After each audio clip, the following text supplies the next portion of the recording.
What if I could guarantee you that Marvin Bagley would stay healthy and play 75 or more games for the Kings next season?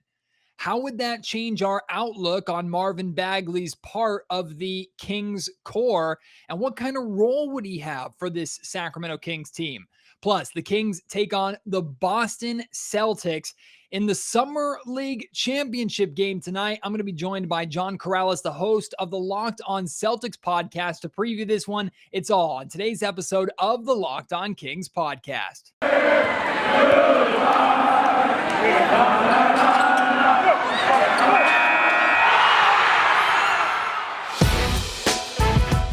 It's the Locked On Podcast Network, your team every day. You are Locked On Kings, your daily Sacramento Kings podcast, part of the Locked On Podcast Network, your team every day. And now, ladies and gentlemen, it is that time for another episode of Locked On Kings. Hello and welcome into Locked On Kings, your podcast hub for Sacramento Kings coverage all regular season and all off season. If you're looking for in-depth analysis, game-by-game breakdowns, highlights, interviews with local and national experts, full coverage of the Sacramento Kings from January through December, this is the place for you, part of the Locked On Podcast Network. My name is Matt George. I have the privilege of being your host here. I've been a Sacramento Kings media member for the last 7 years. This will be my 8th season covering the Kings, both as an on-air host and a multimedia journalist. And I, of course, am very fired up for the Kings and Celtics in this Summer League Championship game tonight. It's been a long time since we've had the Kings compete for any sort of title. Really, the last time the Kings won a Summer League title was the last time we cared this much. But, you know, it's Summer League. And of course, we don't want to get too into this as in reality, it doesn't really matter, but if it's going to be meaningful, this is as meaningful as a Summer League exhibition game gets, and a lot to be excited about. We now know that the Kings will be without Chimezie Metu in this championship game, as he was issued a one-game Summer League suspension for his punch thrown against the Dallas Mavericks on Sunday. So as we expected, no Chimezie Metu in this game. And that could have a significant effect. I already think that even with Metu, the Kings were the underdog in this game compared to that Boston Celtics roster. It's not a massive underdog. Maybe these two teams are pretty close, but the edge is going to the Boston Celtics in this matchup in Las Vegas. So with the loss of Chimezie Metu now, another player has to step up. I'm hoping that player will be Robert Woodard, who has struggled throughout preseason, or rather Summer League and the California Classic, really. And he is in need of a breakthrough game. What better time to have that breakthrough than in the biggest game of Summer League, in the Summer League Championship game? But before I get to my preview, a long, in-depth preview of this Summer League matchup, this Summer League Championship game with John Karalis from the Locked On Celtics, I wanted to start this podcast with another what-if scenario. Yesterday on Locked On Kings, we did the what if Buddy Hield was still a King at the start of next season. And we dove into whether or not he should be a starter or coming off the bench, whether or not the Kings should look to shop him at the trade deadline. And I even share with you that I'm coming around on the idea of the Kings going into next season with Buddy Hield on the roster. And I will share too, I'm also coming around on the idea of Marvin Bagley being on the Kings roster next season. Now, I will admit a lot of this has to do with the just fact that they're not going to get the value that they're looking for either player. There's still time for the Kings to make a trade, and stranger things could happen. But like I talked about a little bit yesterday, and I talked about it with Damian Barling on D-Lo and KC, the radio show on ESPN 1320 today, I think there is a very good chance that the Kings could be major players for whatever team is shopping a big name at the trade deadline this season. And Marvin Bagley and Buddy Hield might be the great start to a package sending back that you could acquire this talent with. And that talent could be the difference between the Kings making the playoffs and missing the playoffs. But that's not the only reason that I'm interested in keeping the two here in Sacramento, or I'm open to the idea of them staying in Sacramento. And we're going to dive into the focus on Marvin Bagley today. And we're going to pose the what if what if Marvin Bagley stays healthy for the Kings? And I'm even going to rephrase it a little bit. What if I could guarantee you that Marvin Bagley would play 75 or more games for the Kings this season? Maybe misses a few here or there for rest purposes, or maybe little bang-up injuries, but does not miss a significant period of time. Plays 75 or more of an 82-game regular season for the Sacramento Kings. This doesn't include playoffs. The scenario is just regular season. 75-plus regular season games, which would above and beyond be his the most he's played in a single season in his NBA career so far. The reality is, no matter how much he and his camp may want to fight it or may not want to admit it, Marvin Bagley's best chance of success is here in Sacramento. You've heard me talk about this. You've heard multiple Kings media members talk about this over the last couple of months. There is not a team, an organization, a fan base, even if the fan base has been harsh to Bagley at times, there is not an organization, a fan base, a team, a front office that wants Marvin to succeed more than the Sacramento Kings, that will give him more opportunities to succeed than the Sacramento Kings have. If the Kings traded Marvin to the Chicago Bulls, he's a project. He's a maybe, a what if. They're not looking to him as a potential piece of their core, as the Kings might still be holding on to a fraction of a hope that he could be. Now, for me personally, I feel like that ship is pretty much sailed, or if not, it's pulling away from the dock. And if Bagley wants a chance of being a part of that core, he's really got to sprint and dive and hopefully grab onto the side. That's what it feels like at this point. But it's still possible. And the reason why it's possible is because Marvin Bagley's not Monte McNair's pick. So Monte is not desperately latching on to Marvin in the hopes that he will turn into something or the Kings look foolish. The Kings already look foolish, right? The guy who drafted Marvin Bagley was basically fired because he drafted Marvin Bagley. Or he wasn't fired, he resigned, but you know what I mean. The Kings already look bad for selecting Marvin Bagley over Luka Doncic, over Trae Young. There's nothing they can do to save face on that. But that had nothing to do with Monte McNair. All Monty looks at when he sees Marvin Bagley, all he sees is an asset. Someone who, in reality, could fill a hole that this Kings roster currently has at that 4 spot right now. Now, many believe that Marvin's natural position in the NBA is the 5, but with the bigs on this roster, if Marvin's going to play here in Sacramento, it's probably not going to be at the 5 unless it's in small lineups in short stretches, right? The Kings aren't going to give up on him just flat out, but they're also not going to hold on for dear life and try and make it work to save face because he's not Monte McNair's pick. But the Kings recognize, as does Monte McNair in this front office, that if Marvin Bagley is good, if he reaches just a fraction of his potential, more importantly, if he just stays healthy, Marvin can be the difference in this team missing the playoffs and making the playoffs. He has the potential of being that good. Now, I'm not going to put him into all-star status. I'm not even going to put him into top 3 players in Sacramento. Maybe he could be that. He certainly isn't that right now, and he would have to do a ton this season for me to put him in that conversation. I put of course, De'Aaron Fox above him. I put Tyrese Halliburton above him. I put Buddy Hield above him. I might even put Davion Mitchell above him, or we'll see how his career begins. I put Harrison Barnes above him. I put Rashawn Holmes above him. Marvin Bagley's pretty far down that list to me.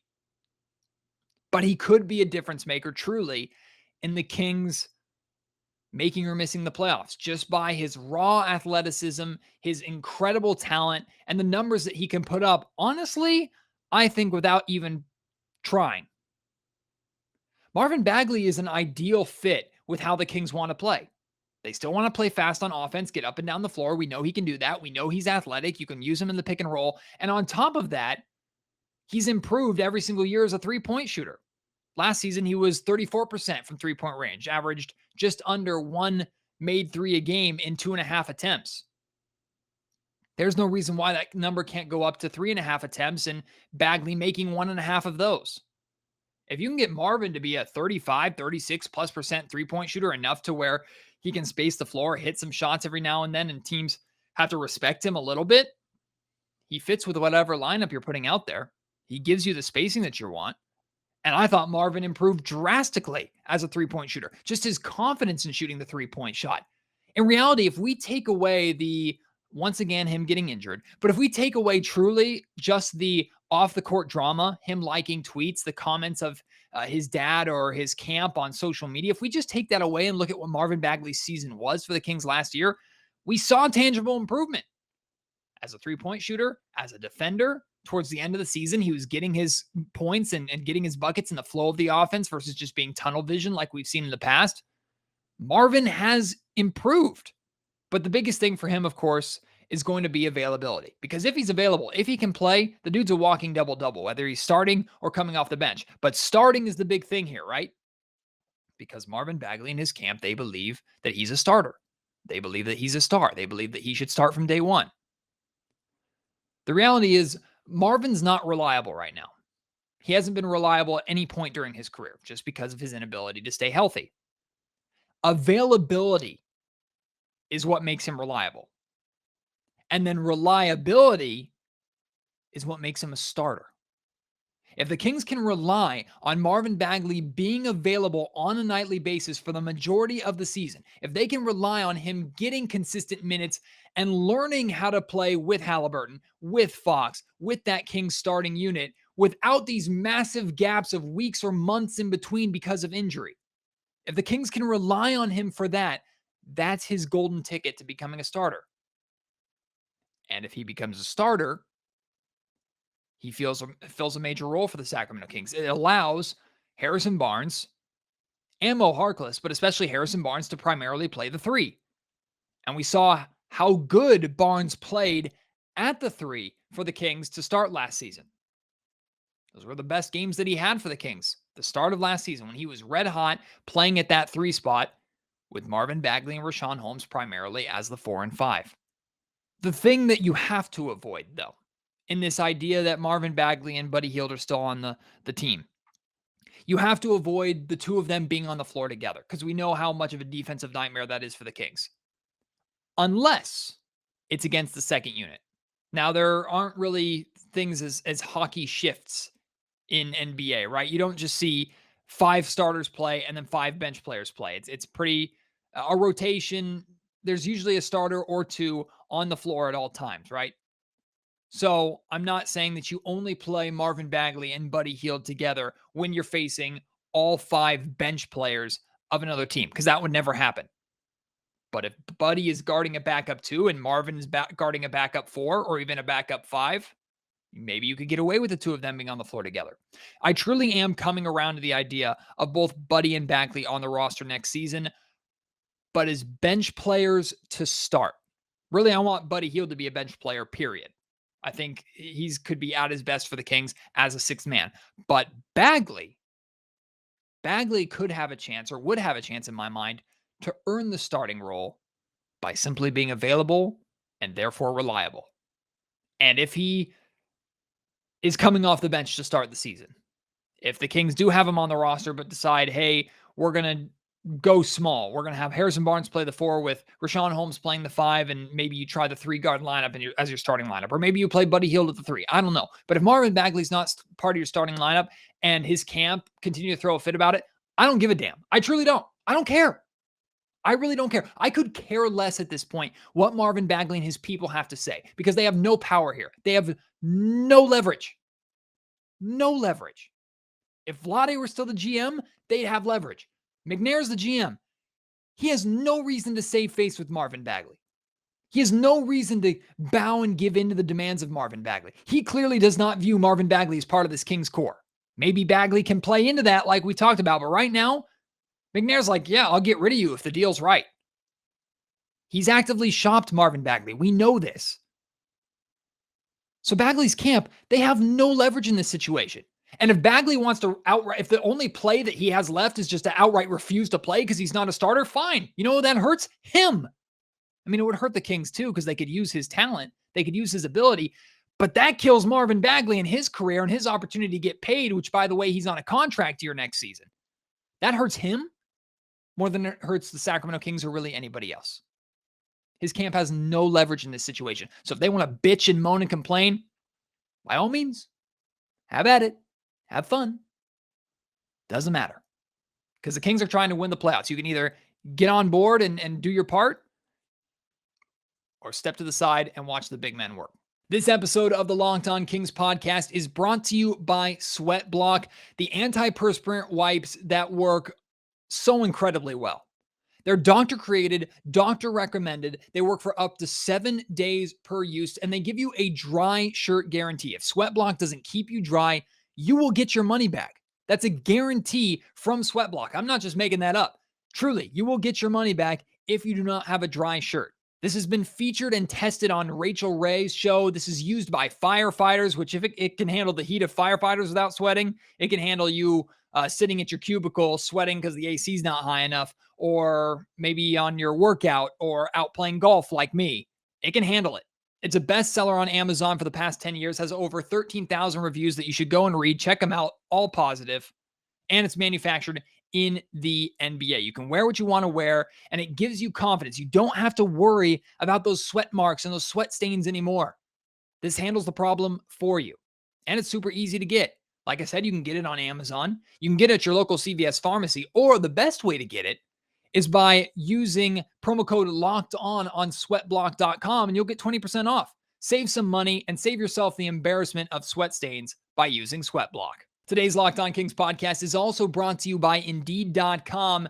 And in the NBA, general managers ask questions to find the right players, like, do they have ice in their veins? Are they knocked down three-point shooters? Can I rely on them? When you're hiring, you can use Indeed assessments to help make sure you find the right candidates with the skills you need. Let Indeed be your pro NBA scout for you. When hiring gets hard, you need Indeed, the job site that makes hiring incredibly simple. Just attract, interview, and hire. In fact, with Indeed, you can do all of your hiring in one place, including the interviewing.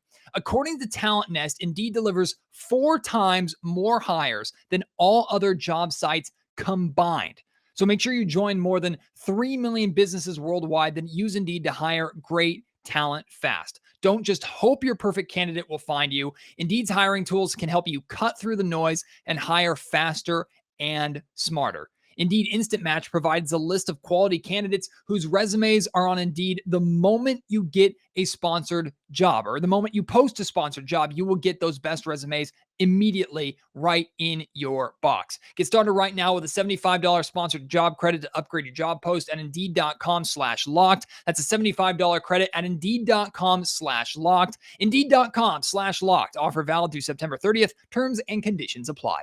So I sat down for a in-depth Summer League preview, something that I never thought that I would do. But John Karalis from the Locked On Celtics and I, we had a little fun previewing this game, talking about this game, and pointing out why it's important and why you should be paying attention, other than, of course, to watch the Kings bring home yet another Summer League championship.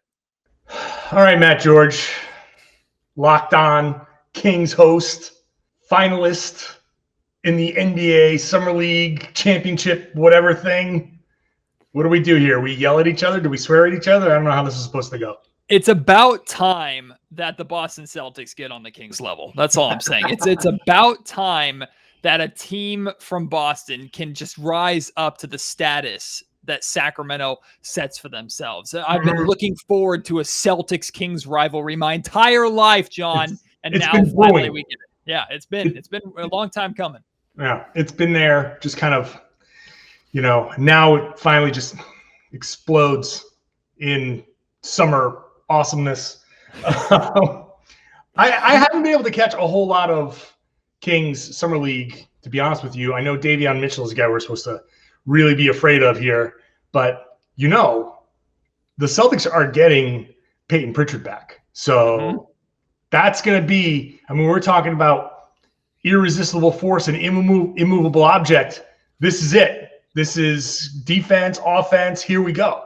Well, that's what everybody's looking forward to, right? Everybody's looking at this Mitchell versus Pritchard battle, which if the Summer League has any sense, they should force both teams to play them every single minute of this game just to see how far they can go without getting injured. Of course, you don't want to do anything like that. But look, the reality is, Summer League championships, the Kings have won already. I believe it was back in like 2014 or something like that when their best players were Ben McLemore and Ray McCallum.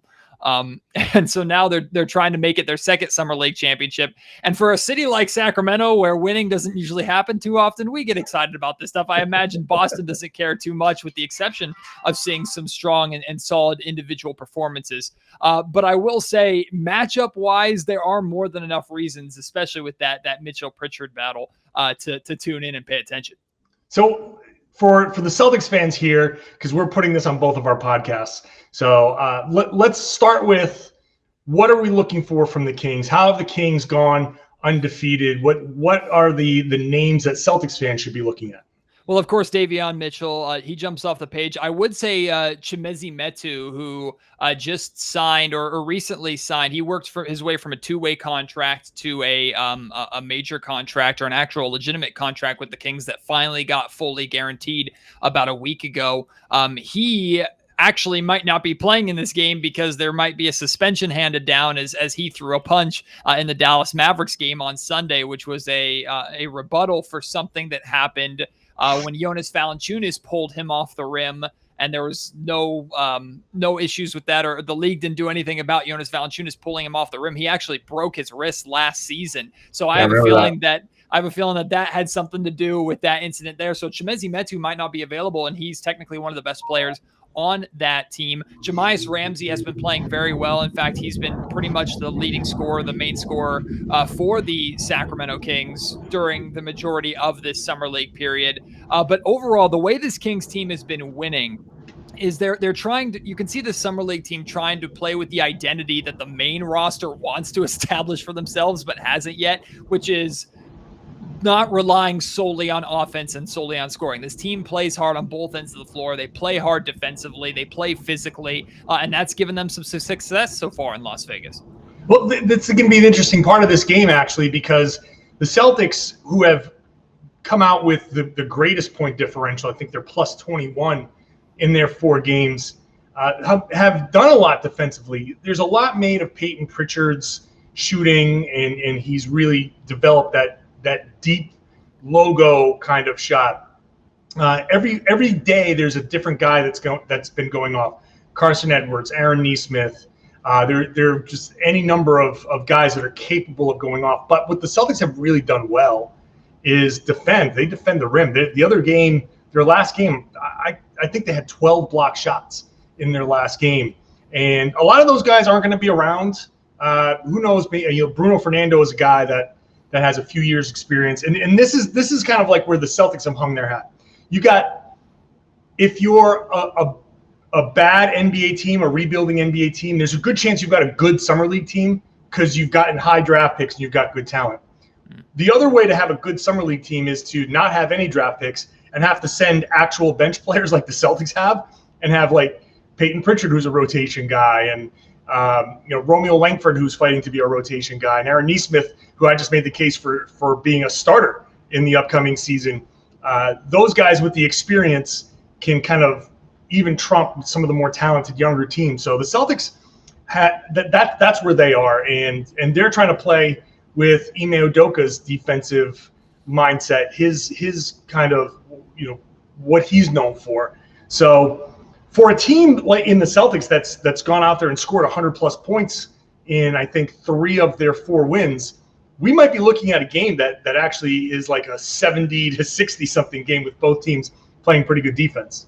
Yeah, and I'd like to say, without watching, I've watched a little bit of, actually, to be honest with you, the Celtics are probably the team that I've watched the most other than the Sacramento Kings in Summer League, and I do that selfishly because I am a fan of Aaron Nesmith, which you brought up. I actually, in our 2020 NBA mock draft here on Locked On, I selected Aaron Nesmith for the Kings in that draft. Now, of course, Tyrese Halliburton wasn't even close to available, had no expectation of him being available for the Kings at 12 there, and Devin Vassell, who I also really liked, was not available there too. So Nesmith was that guy that I thought could be an interesting, maybe Buddy Hield replacement here in Sacramento. So I've been paying very close attention to Aaron Nesmith with his time with the Boston Celtics. So I'm excited to watch this battle just to see what he can do, because I don't know necessarily defensively if the Kings have an answer for him if he gets going really from the perimeter. But from my opinion, you can correct me if I'm wrong here, if this game is low scoring, I think it plays into the favor of the Sacramento Kings, who I think the most they've scored in the Summer League is 90 points in a game, which came this past weekend against the Memphis Grizzlies, if I'm not mistaken.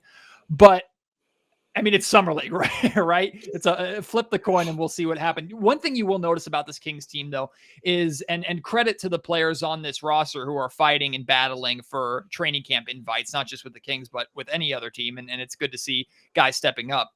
But they have players like Emmanuel Terry is a good example. A big man who he's undersized, but he hustles, he plays hard, fights for rebounds, fights for second chance points. I enjoy seeing players playing hard like this is the last game that they're ever going to play. And I see a lot of those players on both of these rosters. Yeah, I mean, going back to your original point here, if it is a low-scoring game, I think it'll be because the Celtics are missing a ton of shots. If it's a low scoring game, that means the Celtics defense is playing as well as it has been playing. And then they've been scoring a ton of points getting out into transition and against teams that are, it's like you said, it's Summer League. And so everybody's screwing up. Cross matches are death in Summer League because no one can keep up. If the Celtics aren't scoring off of those turnovers, block shots, any of the stops that they're getting, that means that the 3-pointers that they've been hitting all summer, all week long, have stopped falling. So if they go cold, then yeah, that might favor the Sacramento Kings. However, I will say that all it takes is for one of them to fall. So if we go into the fourth quarter and it's a low-scoring game and Peyton Pritchard starts, all of a sudden they start to fall, then watch out. I mean, this is the Peyton Pritchard that just scored 92 points in a Pro-Am. So watch out for that. No kidding. Okay, yeah. Well, Davion Mitchell will be upset if he scores 9 points, let alone 92, which watching that's actually going to be fun. Yeah, absolutely. I'm actually going to enjoy that. And we were just joking around before we started recording, and we're like, we're going to screw around and have some fun with it. And like all it took was 90 seconds for us to actually get into a serious breakdown of how this game is going to go. And I mean, caring this much or putting this much attention, this is the most build up or breakdown I've ever had, or preview, I guess, of a Summer League game ever in my career. But the way I try and approach every game, and even the post game of every game, and I wonder if you do the same, John, for the Celtics fans with Locked On Celtics, but it's what lessons and what factors can we take out of this game and apply to what really matters, which is the main roster. And the reality is, if the Kings are going to win, it's going to be off the backs of guys like Davion Mitchell, who are, of course, not only going to be a part of the main roster, but could make cases for working their way into the starting lineup eventually. A guy like Jamias Ramsey, which I brought up too, he was a two-way player last season. He's trying to fight for a main roster spot, and the Kings could always use more scoring and more shooting off their bench. So it's finding the lessons in this game and the positives from this game that can apply to the main roster. Because, I mean, going back to when the Kings did win the Summer League Championship game, we, of course, know that after winning the Summer League Championship, guess what? The Kings were garbage. They've been garbage for so long. So what can these young players do? What lessons can we pull? Even like the play of Nehemias Queta, right? Who some believe could crack the Kings rotation. I certainly believe as a natural 7-footer who blocks shots, protects the rim. There might be a spot in the Kings rotation for him. So how can he perform in the most meaningful Summer League game that you're going to actually get? Yeah, this has been the theme of a lot of the Locked On Celtics podcasts. What's translatable? That's my question that I always ask. What's translatable to the next level? And this is where Nesmith really does separate himself a little bit, because what's translatable from Aaron Nesmith's 4 games? He has specifically sought out difficult shots. And Nesmith very easily could have said, I'm going to come into Summer League, I'm going to come off of the screens, I'm going to catch and shoot. And he could have taken nothing but open threes because he's got experienced big guys setting picks. The defenses are tough, are like inexperienced. So he'll find his open gaps in those defenses to get his 3-pointers, but he's not really doing that. He's actively searching out contested shots, because that's what's going to translate to the next level. Being able to hit shots against aggressive closeouts when maybe Jason Tatum or Jaylen Brown are kicking if he's on the floor with them. So I like that. I like that Peyton Pritchard's translatable skill is 33-foot 3-pointers. Like if he's going to prove that You have to guard me way out there. Now he becomes a serious floor spacer when he's on the floor. You have to account for him. So I think that there's some very translatable stuff for the Celtics. And there's some stuff like a lot of those block shots, 12 block shots, like I said in the last game, maybe 2 of them are meaningful as far as this upcoming season goes. The rest are just, hey, that was fun to watch. It's August. We're watching basketball. This is great. So I think each team has its own serious, meaningful things that it's looking for in these games. And in this final game, like, let's face it, you just said it, this championship doesn't mean anything. The fact that we're even talking about it and using the word championship is kind of silly. But, hey, you're out there, you want to win this thing. Like, this is a game where might as well win it, and let's try it. And that's going to help these guys in at least a tiny bit of a pressure situation. Like, you're actively trying to win a game with these guys beside you. You don't have a Tatum or a Brown or De'Aaron Fox or, Harrison or whoever to lean on. You got to do it yourself. So we're looking at you. It's going to be on NBA TV. It's a national game, so let's what the hell? Let's see what these guys got in this kind of situation. And any little bit of positive kind of results from that, I think, help. Well, the city of Sacramento might still host a parade if the Kings win, just for the hell of it, because, we need something to celebrate over here after everything that we've been through. But I will say, too, hey, Aaron Nesmith, second-year player, Tyrese Halliburton, second-year player. Tyrese hasn't been part of the Summer League roster, but he's been in Vegas working out with the team and following Summer League. So Kings might not be the worst idea in the world for Tyrese Halliburton to suddenly become available. But just saying, if you want to win, if you just want to win, you got to match up with Aaron Nesmith somehow, right? So I'm just saying, sure, maybe an Why idea, not? Monty McNair, maybe an idea. That would be amazing. Hey, Jaylen Brown's around. Is he eligible? Let's just do this. Why is De'Aaron Fox and Buddy here? Why is Marvin Bagley? All of a sudden, Marcus Smart shows up, pulling off. Let's go. Slap the floor. Oh, that would be amazing if it all of a sudden just turned into like a legitimate NBA game in Vegas. But imagine the insult to those poor players who did all the work to get them there. It's not, all right, now sit down. Here come the big guys. Let them handle the business. But thank you. We got it from here. I'd like to see the Celtics raise a miniature banner, like a napkin-sized banner somewhere in the practice facility. Summer League champions. Hey, well, the Kings will put it in the actual Golden One Center because we have a lot of room up there that's not taken up. One of the biggest banners we have in there, we actually have 2 banners next to each other, which is Pacific Division champions. Hooray. That's what we got.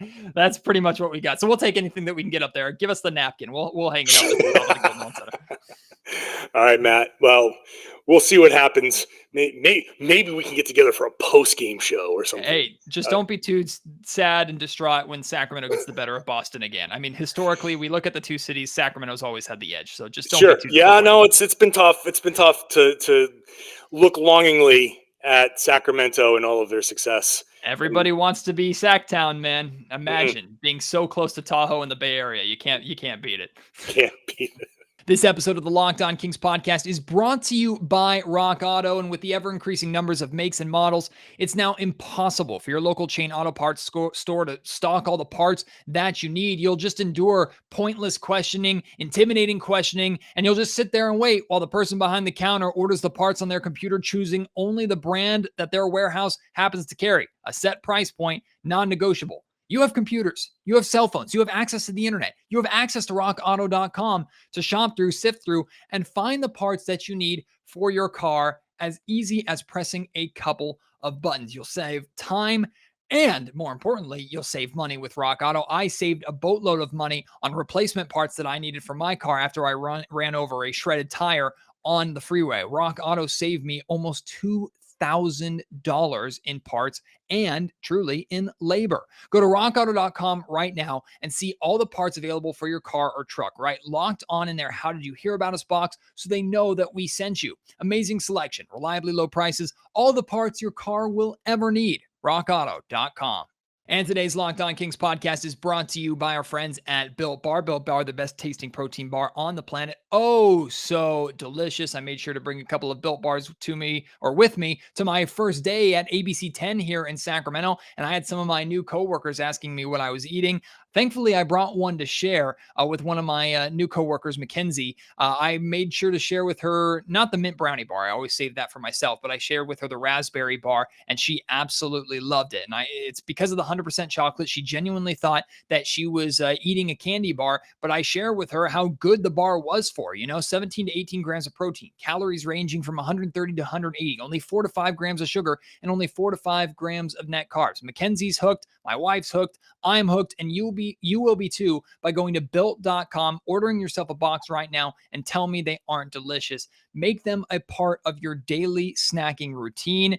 You get that fix, you get that candy crunch, that love of sweets, but you also get something that's good and nutritious for your body. Go to built.com, use promo code locked on. You'll get 15% off your order. Again, that's promo code locked on for 15% off at built.com.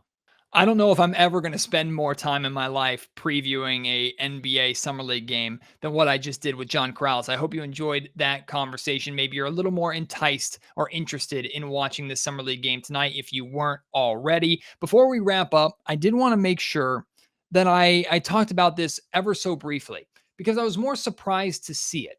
Sam Amick, formerly of the USA Today, now of The Athletic, he wrote in an article basically confirming what's I didn't think needed to be confirmed, or basically saying what didn't need to be said, in my opinion.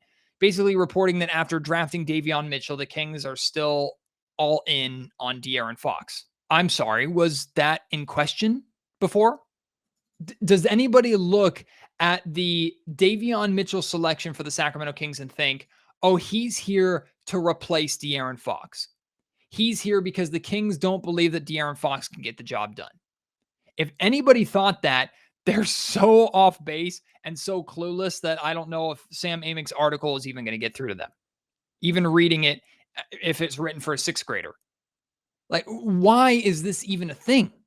Why would anybody think that the Kings are wanting to replace or potentially move on from De'Aaron Fox and that Davion Mitchell is here to be his replacement? It shouldn't need to be said. It's not a thing. So if you think it's a thing, it's not. All right. Just had to say that. Just had to make that clear. I hope you enjoy the Kings and the Celtics, their Summer League battle tonight. Of course, on tomorrow's Locked On Kings podcast, we'll break down what happens and then some. Hopefully, we're talking about the Kings championship and we're preparing for a fun little Summer League parade here in Sacramento. That's not going to actually happen. They're not going to get a parade, but we can all dream. It's the closest thing that we're going to get, right? And like John Karalis said, maybe we'll be hanging small little banners from the Golden One Center to commemorate or commiserate, whatever the word is, the Kings winning their Summer League championship, their second Summer League championship in the last decade. Wouldn't that be fun? I think that would be fun. Whatever happens, of course, you can react to it. You can respond to it. You can talk to me about it here on the Locked On Kings podcast. You can reach out to me via Twitter at MattGeorgeSac, S-A-C. You can also email me, matt.george, or rather, sorry, new email address, mattgeorgesports@gmail.com. That's the one. And if you're on YouTube, just leave your comments, your thoughts in the comment section below. I read them. I try and respond to as many as I possibly can. Engage me in conversation. Let's talk about this Kings Championship Summer League game. Let's talk about your thoughts on Marvin Bagley being a part of the Kings' future or not, Buddy Hield being a part of the Kings' future or not, and so much more. Any Kings or NBA related topics that you want to engage with, let me know. And also, I'm still looking for people for our upcoming fans only podcast. If you want to be on the Locked On Kings podcast and join me, I'll interview you, get your story of how you became a Kings fan, get your thoughts on the moves that the Kings have made this offseason. If you're interested in that, send me an email, mattgeorgesports@gmail.com. I would love to hear from you and have you on. That'll do it for today's Locked On Kings podcast. Until next time, my name is Matt George. You have been listening to Locked On Kings, part of the Locked On Podcast Network.